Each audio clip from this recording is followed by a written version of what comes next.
appear to be live. Thanks, John. So, welcome to this little session. I thought this would be really helpful, not primarily for the staff band, but for the people of Chelmsford. And sorry to disappoint you, it's not going to be open questions unless we run out of time. But just to get some insight from Jonathan's perspective to do with Salvation Army music making, I mean, we're very familiar in this corps. We were privileged to have Sarah and David as members of this corps for several years, and your dad played in the band, your mum in the songsters.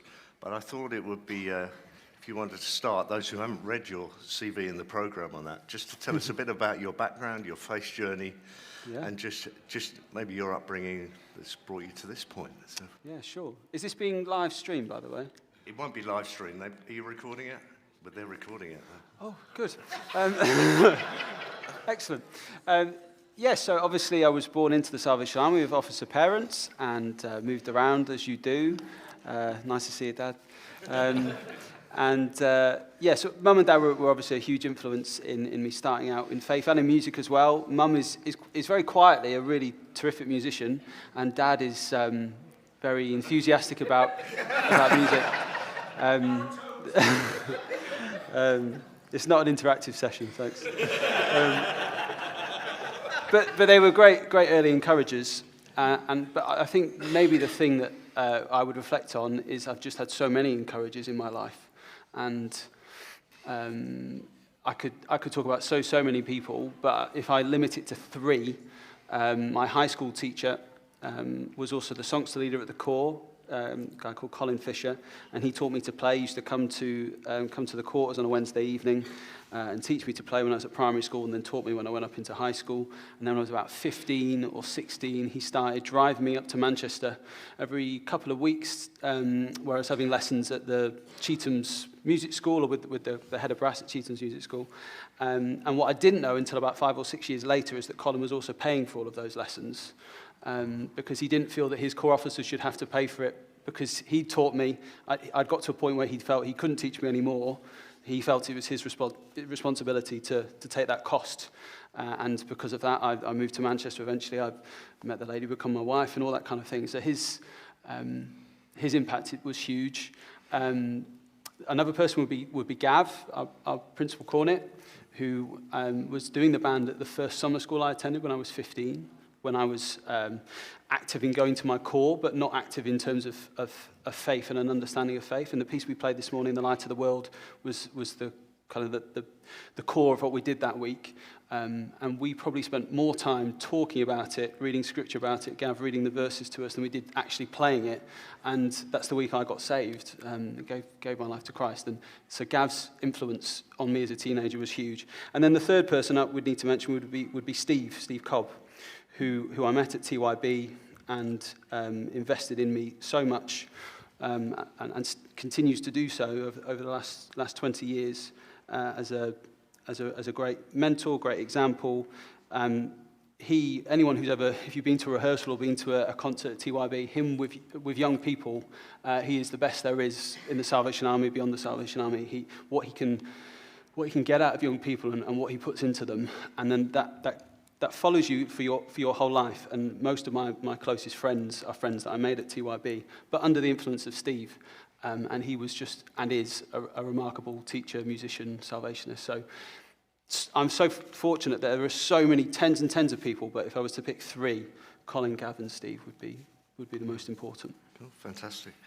And can you tell us a little bit about what you do at the corps at Sale, and maybe how your leadership there, the similarities and differences between running a corps section and your experience so far of running a kind of territorial staff section? Yeah, I suppose in the latter I'm very much learning about that. It's early days. But I'm the bandmaster at the corps, which is a great privilege, and I really, really enjoy it. I suppose the first thing I would say is these are pastoral and spiritual appointments, and the music, you need to fit it in where you can, but that comes down the road. And I was quite fortunate at Sale. I was the deputy bandmaster for about 5 years, and I kind of filled in a few times for 6 months here or there where the bandmaster needed to have a break for various reasons. But when I took over the band, it was the December before lockdown, and So we had a couple of months. I don't think we had any concerts or things in that time. And then lockdown came. And actually, whilst that was a really tough experience for us all, I learned an awful lot in that time because I couldn't make music with my musicians, but I could get to know them and understand them. And trying to put together Zooms every week and that kind of thing. But the thing that really stands out to me, in the first week that I became bandmaster at the corps, a guy in the corps rang me, and he rang me from the hospital and said, I've just had a cancer diagnosis. I've just told my wife, and now I'm telling you. And I kind of, I was really very sorry. And I thought, why is he telling me?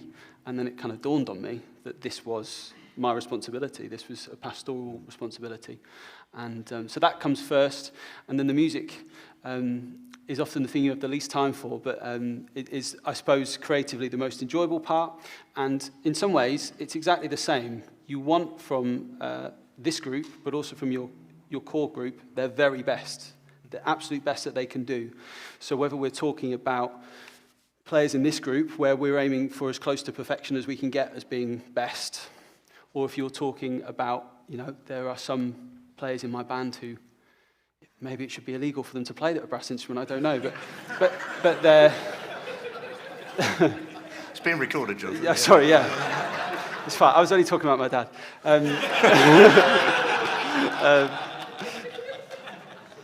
But you want their best, and their best is going to be very different. And the beautiful thing about Salvation Army Band is take the band in Hendon. You can be the principal trumpet at the BBC Symphony Orchestra, or you can be someone who's working out which end of the cornet to hold. You can be in the Salvation Army Band together, and it's inclusive, it's intergenerational, it has opportunities for discipleship, ministry, mission. And there's not many places in society that are like that. Now, of course, I would perhaps treat, and my expectations might be slightly different with them, but it's about bringing your best, whatever that is. And excellence is so important because excellence in music creates a model for us to apply to other parts of our life. So I expect excellence here from the members of the band, but I expect them to apply that into their daily devotions, apply that into their prayer life, apply that into their relationships, into their leadership with their own corps, because most of these guys are leaders of some kind in their corps and professionally as well for many of them. So music is just the hook into our relationship with Christ, but that pursuit of excellence, whether you're learning to play at 6 years old or you've been playing for 70 years, having that scaffold of excellence is really helpful to then apply to every part of your life and your walk with Jesus. Brilliant, thank you.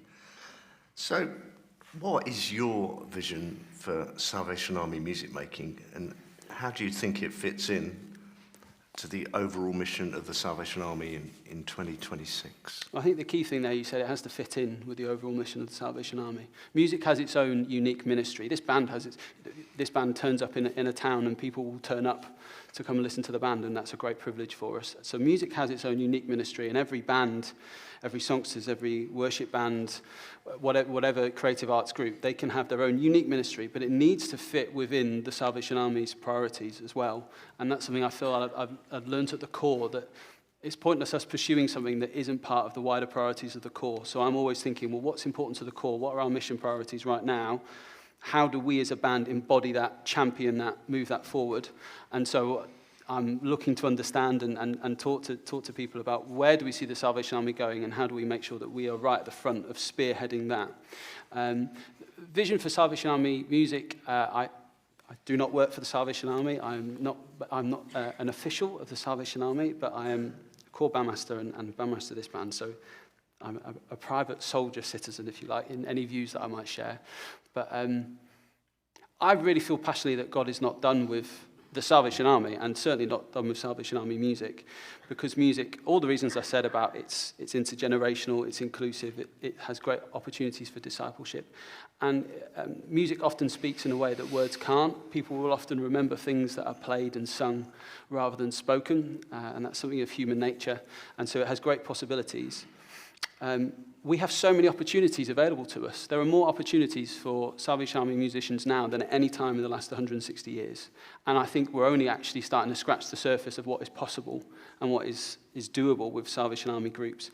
And we're seeing, particularly with younger groups in our territory, we're seeing a lot of growth. You look at TMS, which they literally can't fit people in at TMS. You see a growing TYB and TYC, and so there's a lot of green shoots and a lot of possibilities.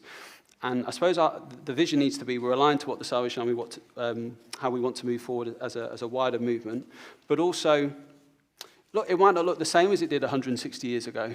It might not look the same as it looked 10 years ago, and it shouldn't. And sometimes we have to get over that and deal with that, and that's difficult for some of us. And I'd love to talk to you about that if that's you, because we have to move forward, because it's not about us. It's about the world that needs to hear the message. And so we need to make sure that our message isn't changing, but the music that we play and how we deliver it will need to change if we want to actually speak into society. Otherwise, we're just playing to each other, and we will die. So let's not die, let's crack on, because there's lots to do and lots of opportunities. We have so much talent within our movement, more than ever. And we've got to be careful of the rose-tinted glasses of what went before. We need to respect it. We need to learn from it. We can very positively look back and listen to recordings, and that's all wonderful. But I'm interested in today, and I'm interested in 5 years, 10 years, and I want us to be relevant to the present age, not to 160 years ago, though it's important. And like we kind of said last night, we need to understand it, learn from it. And if you go back to the early Salvation Army bands, it's very much like the early church in Acts. It's innovative, it's risk-taking, and we've become very sophisticated as a movement and in our music making, and that's wonderful. And so the composers and the music we play, it's so sophisticated, but let's not lose sight of what we are. We're born on the streets, so we need to be out the doors, and when we're indoors, we need to be looking outward and getting people in. So take risks. We're going to take risks. We're going to be adventurous. Some of them will go wrong, and I may fall flat on my face with some of the things we try, and people might not like all the things we try, and that's okay. But we're still going to do it. Absolutely. Brilliant. And so in terms of that, some people who were here might have seen some slightly different stuff in terms of presentation, and that's obviously a very conscious decision. Do you think that is reflecting wider society, or is that a Salvation Army thing in terms of how we develop programming and try and communicate the gospel today to the society we have? It's all about communication. Life is all about communication, and we're fortunate that the message we're communicating is the greatest story ever told. So we need to work out how to communicate it well. And look, it's not that any form of programming is right or wrong or better than another, but I think communication is really important. And if we put up the pieces we played last night, and I was coming and listening, I love Salvation Army bands. I was the biggest fan of the ISB before I was in the ISB, and I would have sat there. If there'd been no intro to any piece, I'd have had the best night of my life and loved it. But someone who has no knowledge of what a Salvation Army band is, if they'd heard Ratcliffe Highway with no explanation, they'd be going, well, what is that? I'd say it's genius. They'd say it's drivel. So we have to find a way to bring people with us on the journey. And there's some really exciting things loads of people are doing. Darren, who plays cornet in the band, who's the bandmaster at Bexley Heath, using Light the World in worship and setting up in a different way to bring people along. I was chatting with Gav the other week on the train about the Holy War and how to explain that using contemporary music and secular music as well to tell the story of the Holy War. And we still want to play Ratcliffe Highway, The Present Age. These are great stories, the light of the world. And they're still great stories to tell, but we've got to bring people with us. And what's been affirming in what we've done with Ratcliffe Highway the last couple of months is the bandos have come up and said, I really enjoyed that, or there's something I didn't know about that piece that I connected with. But there's also the people who would not have a Scooby-Doo what Ratcliffe Highway was, and they go, I understood it, I could follow it on the screen, or something that was said was helpful. And we've got to listen to that, because if it's not, then we need to change it as well. But it's not changing the message, it's changing the delivery. Yeah. Cool. And I'm conscious we might have some people here who aren't really bandos, as you call them, brass band aficionados. Not yet. Not yet, absolutely. So what would you say are the strengths, and maybe there might be a couple of weaknesses in the use of a brass band? You're going to say there's no weaknesses, but there might be some. Against other forms of music, because there's a wide well, and I spectrum wouldn't out there. say, I would want not to say anything against any other form of music. We need it all, and we can have it all in the Salvation Army in bringing glory and honour to God. I play in the worship band at my core. I love it. It's great. It's a great expression. I love the brass band stuff. I'm not in the songsters, but that's not a slight on the songsters. It's on my singing. we really can have it all, and we've beat ourselves up so much in the Salvation Army about how we sing and what we sing and who does it and where they stand, and it's all rubbish, and we have to get over that. And I think mostly we've kind of grown up and matured as a movement to recognise this is all part of our service to God. But brass bands particularly do have a really unique possibility, and we're going back to being on the streets. My wife is a professional violinist, but if she goes out in the rain or snow, that she can't play. Whereas we can. We might not enjoy getting wet or cold, but we can. So it has that possibility to go outside, which is, I think, we can lose because we're quite sophisticated. Get outside, take a cover. If you want to take a cover, get outside and play on the streets. It's really important. I think some of the things that are unique to a brass band, if I go into a bit more depth on it, is the intergenerational element, which is hard to find across society. There's a guy in my band who's 81, and he sits next to his grandson who's 15 on the trombone section. It's just a beautiful thing. And the discipleship that happened for me in the core band at Wrexham, where I grew up, where I was sat next to the retired bandmaster, John Duckett, and he was teaching me how to play, but he was also teaching me what it was to be a Christian. And so that discipleship is really, really important. The ministry aspect of how a brass band can speak. I was spoken to by the bands playing of the Light of the World this morning, as I am every time they play it, and also Yvonne's song, Christ in Me. And that missional element, that we can take it out. There's so much. And would I want to speak about weaknesses? Not really. I want to talk about possibilities. And even blended worship is becoming a bigger thing around the place. And I mean, a very soft example of it with you starting on piano this morning, us joining in. But actually, we have a lot of places around the world, and this band has a kind of worldwide responsibility, that they might have 4 or 5 brass players and then someone on the flute and someone on the ukulele. Or they've got a mishmash. And there is music being published in the Salvation Army, thanks to lovely people like you, Dave, where we can bring all of that together. And so we need to make sure we find a way to model that so it's done well and people understand what that can look and sound like. So let's stop putting things and going, well, band like has to be that, and they play certain tunes. To give you one example, and this is not a challenge to your department, but you can take it as such if you want. But a few weeks ago, our worship band couldn't function because a few people were missing, and we didn't have arrangements for those songs to accompany. And I think one thing we've got to be careful of is that our repertoire for bands, the repertoire of the pieces we play is at the moment ahead of the accompaniments we have available. The accompaniments need to catch up so that we can make sure that we are an aid to worship, which is another really important part of our role. Cool, thank you. So if you could sort that out Monday, that'd be great. That Monday morning I'll sort that out and something else. Yeah. I've worked with a lot of violin players, and I don't know your wife, but it's either too hot, too cold, or there's not enough rose petals on the floor. There's always rose petals in my house, to tell you. Always. Very good. I'm conscious everybody wants their lunch, but they're enjoying hearing you speak. I'm not sure. I think they want their lunch, but go on. They do.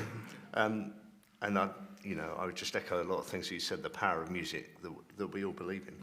What do you think, as musicians in the Salvation Army, so we should be praying into in these moments? We've heard the spoken word this morning about waiting, but what do you think we should be praying about in these days? I think discernment and wisdom in knowing the right choices to make to move forward. And I think she's the Countess or the Princess of Monaco or something like that, and she's a great patron of the arts. And she talks about the importance of tradition.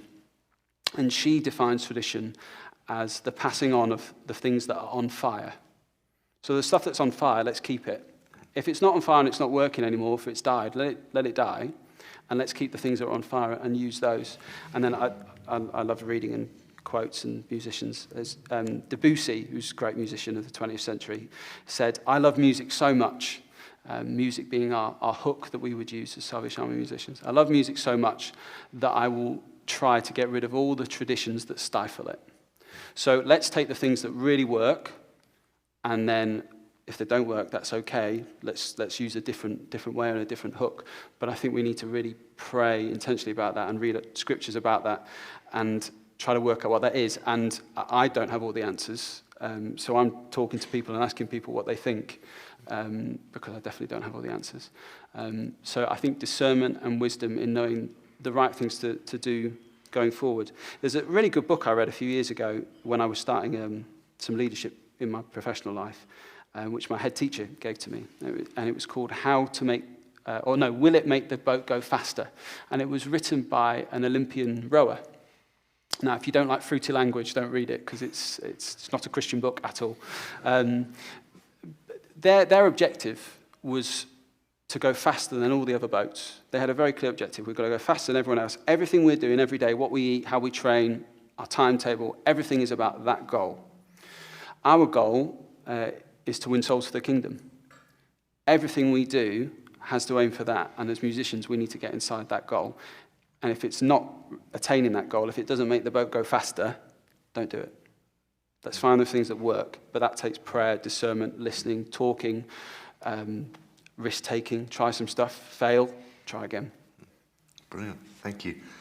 Well, I want to say thank you for your time now. We'll draw stumps there. Where's Nick? He'll like that term. But thank you for your time. And we'll just share a word of prayer now, I think, for Jonathan, if you will, before we go through and enjoy lunch together. So thanks for your time and energy. Let's pray together.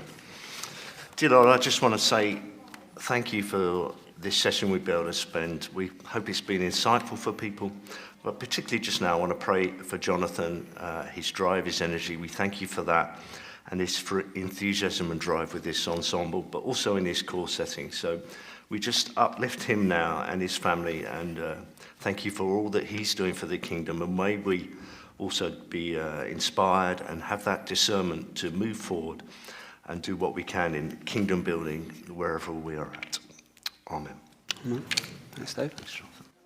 Thanks very much, everyone.